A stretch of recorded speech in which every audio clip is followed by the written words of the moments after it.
Hi, good morning. Today I would like to talk about reducing your bills. And of course, when we go on Social Security and it's smaller than we would like, the next thing to do would be to say, okay, how can I reduce my bills? So I'm going to tell you,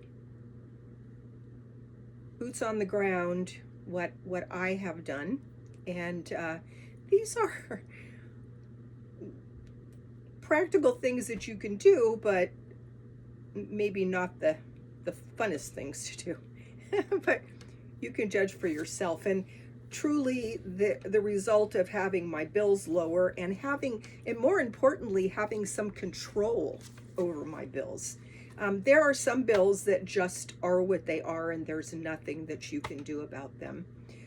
For instance, I have a Ring camera, and I have the lesser plan. They want me to spend more than $20, but I only spend $10.78 on my Ring camera.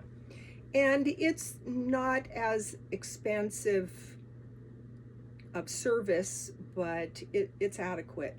So that's an example of something that I can't make any lower.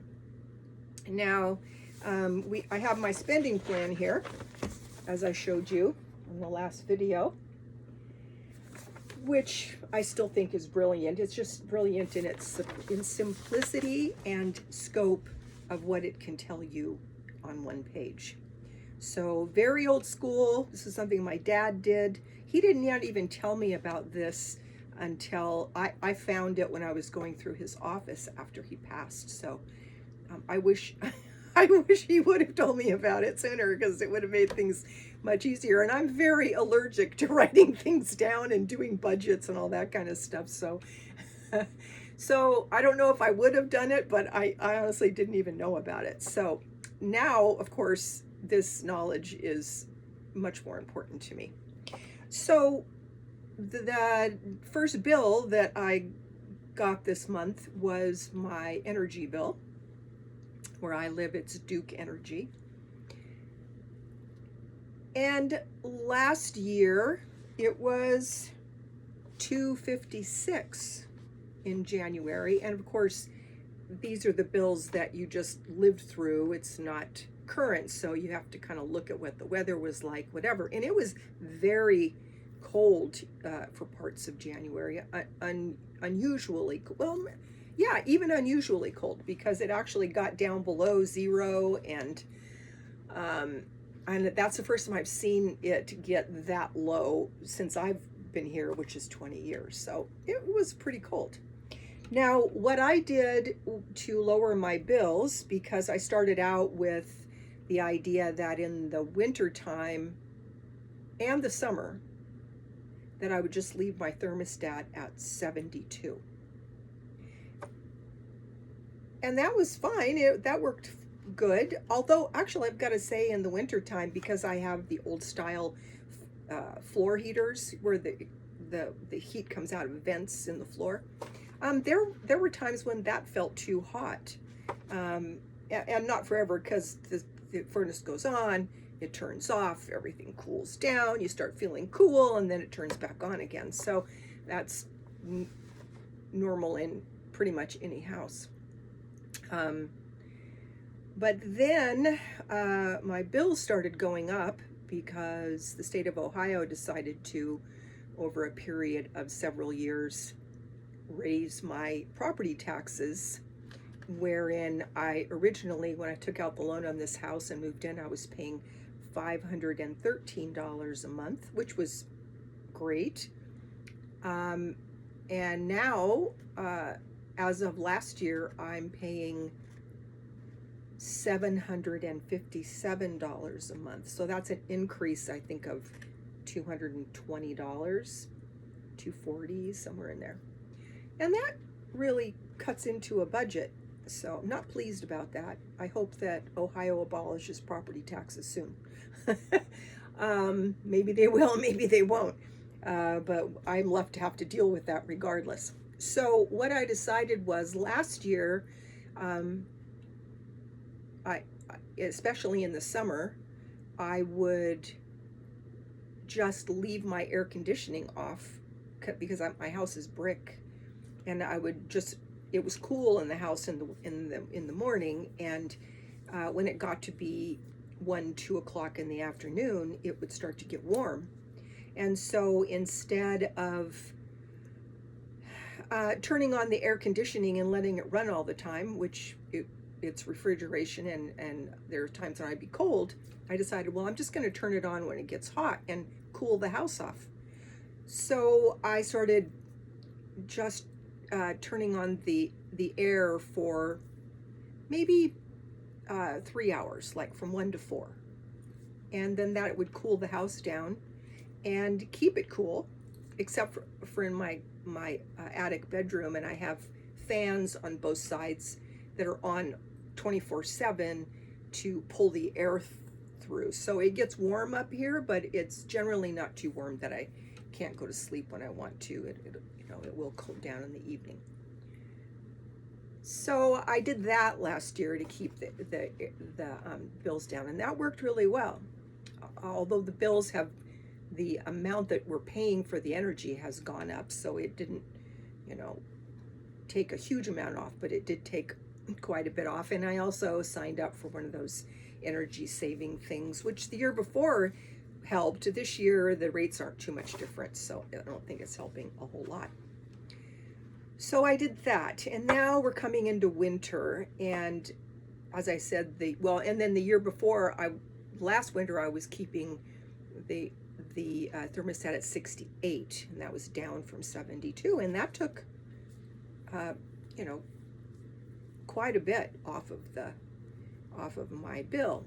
But this year, I'm thinking, okay, well, I really need to save more money, and there's only a few places that I can, so it has to be the energy bill, and there's a couple of others, but so I decided I was going to turn my heat down to 65, and I thought, well, that's going to be cold, so I got out my wool leggings and my wool socks. I bought more wool socks on Amazon. You can get wool blends for not that much, and nice and soft. Some of them are cashmere. And so when I get up in the morning, if I have my robe and slippers and everything, I have sheepskin slippers, so I put those on. Those are quite warm. And then I also have a couple kinds of socks. One is 30 below wool socks, which are designed for, people tromping around out in the snow, and they're really great. And then the lesser ones are, wool blend, but they work pretty well too. So this year in January, my bill is down $16 from last January. And that's one of the cool things about this system. I just have to fold this page forward, and I can look at the year before. So I have a gauge. I'm not guessing about how much. Now, I also watch on YouTube a guy, and his channel is called Weatherman Plus, and he's very, very accurate, and he always looks at 3 or 4 computer generated models, and he's very accurate, and he'll show you if there's, in your state, or I think in all the states, what the temperatures are going to be and whatever, and he's very, very accurate. So he's saying that January is going to be cold, but it's not going to be as cold as it was the prior January. He's not saying that. I'm saying that. And so in February, my next bill last year was really high, $356, I believe, which is way too much. Now, considering that last year, or this past January, was a much lower bill, $239 is the bill now, and it's not going to be as cold as it was in January. I'm thinking that I might be able to keep this energy bill about the same that it is right now, which is $239, which would be fabulous because I have paid over $300, as I just said. So there's that. So that's one place that you can save money if you're on a super tight budget.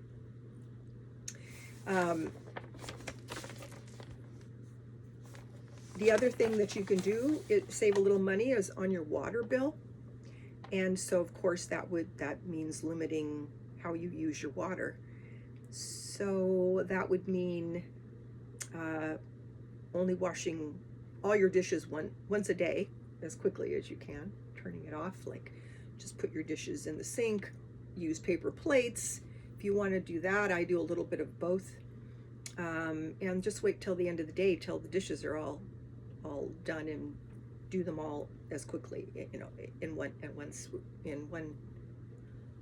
one washing. And then the other thing that you can do is only take like 2 or 3 showers a week and limit that time. And then the other thing you can do is use your toilet several times if it's just liquid, and not flush the toilet. And I have a big old antique toilet. It's got a huge bowl on it, so I've put bricks inside of it to displace the water in the bowl, in the tank. And also I try to use it 3 times unless it's solid matter, in which case then I would flush it immediately. But if you're the only one here, you're the only one living in your house, and that's a really good way to save money on your water bill. And my water bill runs anywhere from right now $86 or $89 high and $81 low. When I moved in here, it was about 70, so it hasn't gone up that much, 60 or 70. But there's just a few places that you can save on money. I also have my phone. I have a cell phone, of course, iPhone, and I bought that used, by the way, on eBay. And there are sellers that are on there, and you can read how reliable they are by people's comments and stuff like that. And you can get really good deals on cell phones and stuff on eBay.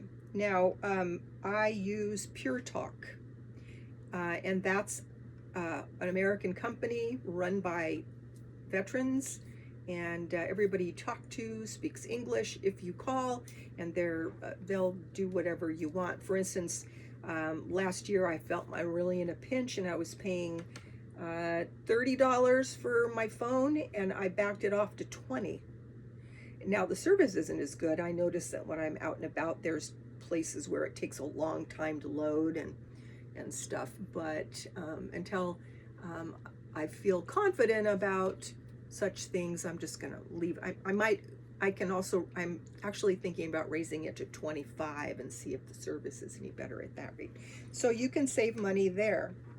I have car insurance, and I don't have any accidents. I have had an accident many years ago, and I was very young. 2 accidents actually, both when I was 17 and 18. And I have a clean record, and yet my car insurance a couple of years ago, last year, went from about $50 a month, shot up to $125. And so I kept seeing that, and I was thinking, what? I didn't really look into it, and I wasn't paying much attention. Like, what is that? I don't understand what this number is. So I finally paid attention and realized that my car insurance had more than doubled, and not for any reason having to do with my behavior. No tickets, nothing. So I'm a really good case study about this. It wasn't like something horrible happened. And so I called my insurance agency, which is kind of a subsidiary of a bigger insurance agency, but right here in where I live, which is in Cincinnati. And I just talked to the guy, and I told him, nice young man, and I said, I talked to my daughter, and I'd already made arrangements to have my car insurance with State Farm instead, and at the time they were only going to charge me $65 or something like that per month. And I thought, okay, that's good. Well, it's gone up a little bit every 2 months since then, so now we're up in the 70s. So I'm going to be looking for somebody, another insurance agency too, if I can find one that will do anything any cheaper. But anyway, in that particular case, the young man, and I'm always, I was a customer service manager for an online nutritional company, so I know how to talk to people, and I know how to talk to people who are talking to the public. And a lot of the times, especially in the United States, the public is not very nice to these people. So it goes a long way to be kind, to be calm, and just say what needs to be said. And I had a really nice conversation with this young man. And I said, I have to change my insurance. I can't do this. And he said, oh yeah, I understand. And there was no offer to reduce it, so I'm assuming that they could not. You can ask. And he said, I said, could you, just cancel this account, please, and maybe, give me back the money that they just took out of my account? And he said, yeah, I can do that, no problem. He said, gosh, it was so nice talking with you. Thank you so much. And I said, you are welcome. It was lovely talking with you too. So he said, I can take some of this off, and you'll be getting a check. And I said, great. And I thought it'd be like $125, right? I get the check. It was over $900. He had given me back all the extra money that I had paid, and indeed the entire amount. So it was as though I hadn't paid insurance for 6 months, right? So amazing story. So the point is that you can reduce your bills. I also had a similar experience with US Bank, by the way. I've banked there for years. I'm not saying that they're the best. I don't know. I do know that they're super on it about fraud. Anything that happens on your account, you can have them put a watch on it, and they'll call you like that and ask you about, and that actually happened recently. Somebody tried to charge over $4,000 on my account. Called US Bank last spring because I saw a charge for genealogy.com, and typically they were charging me $49 in January, and it was supposed to be for 1 year. And I should have canceled it, but I was leaving it there. And then there was another charge 6 months later for another $49. And I thought, oh, wait a minute, that wasn't the agreement. So I tried to get a hold of them. And then I realized that it looked like they had been bought by Ancestry.com, and there wasn't even an entity that I could call. So after trying to figure it out myself, I called the bank, and I talked to this lovely young girl, and she said, oh, well, I noticed that, she said, well, do you think this is fraud? And I said, well, it is and it's not. It's fraud because they're charging me extra money, but at the same time, I did sign up originally. But on the other hand, that company doesn't exist anymore, and so I'm just getting robo-charged for something that I'm not using and it is not there. She's like, okay, no worry. She said, do you think I could get the money back for January too, that charge? She goes, I'll look into it. And then she said to me, you have these $24.95 bank charges. And I said, yeah, I don't know why they're doing that. All of a sudden they started appearing, and I didn't have that before. And she said, okay, well, yeah, I can take that off.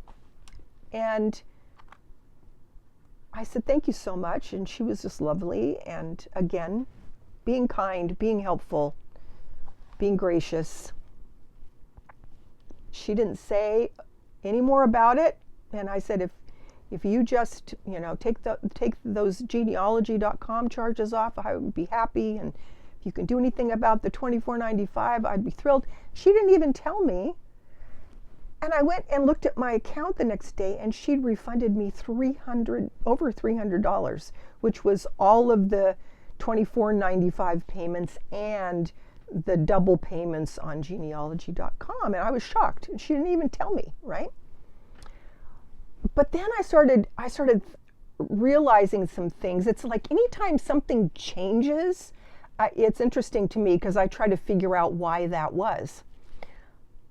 So a few months go by, and then I start getting $24.95 charges on my account. And I saw one, and I was like, well, shoot, that must have been a short-time thing.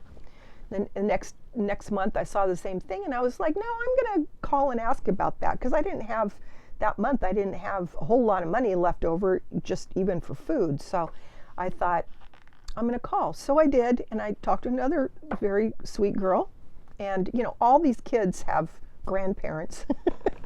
And I don't sound like a grandparent, but I tell them how old I am and that I'm on a fixed income. And a lot of them, because you're being really nice, that makes them want to help more. So I asked her I had talked to this other young man before, and he said, okay, I took a charge off, but he didn't sound like he was sure about it.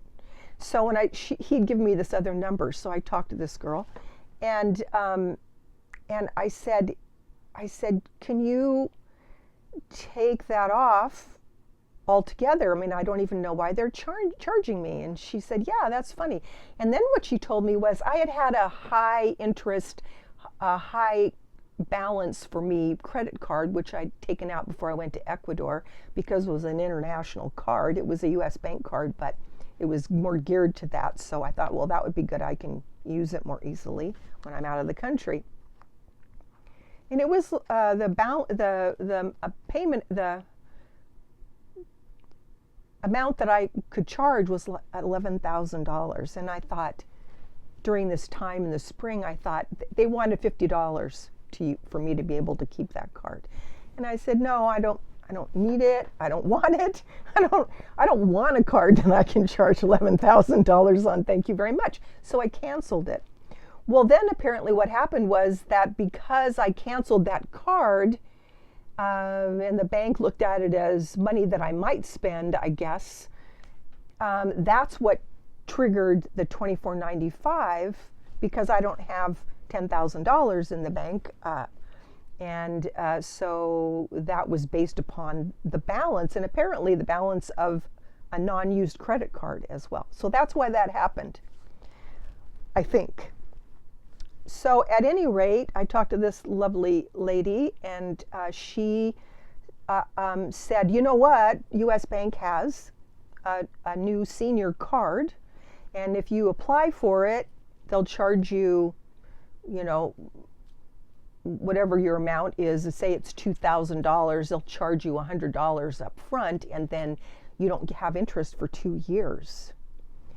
And I do have a balance on my Discover card, which is like over 17%, and I like Discover a lot. They're more humane than a lot of the credit card companies. Doesn't mean they don't charge you a lot, but they charge you less than most these days. Although I understand that we might be getting a break to 10% on all cards for a year. I hope that happens. It's supposed to happen January 20th, this January 20th. So we'll see what happens. I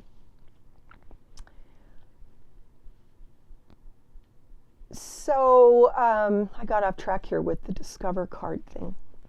So this girl said, yes, did you know about this? And I said, oh yeah, no, I think I'll sign up for that, and it would be really great to have 2 years without interest. And I did sign up for it, and it didn't cost me anything, and they didn't ding my credit score, which is very high. My credit score is really, really good, and that's why I got the lowest. And they gave me a after 2 years, if I charge anything on it, it's 16.99%, which is, let's say, 1% less than Discover. So that was good. But U.S. Bank seems to be really doing a lot in a way for seniors. Of course, banks always want to make money, but if you have a balance and you want a way to maybe pay it off more quickly and pay it off with no interest. But the thing about that card is that they would still charge me $100 over and above the balance. And I thought, well, that balance is so close to being paid off. I should be able to pay it off in the next 6 months. I don't want to add it's like adding another $100 that you have to pay off. So I decided not to do that. So that is just my own journey, and I hope that I've given you some ideas about how you can maybe take down some balances and try not to use your cards and try to just pay off any balance that you have.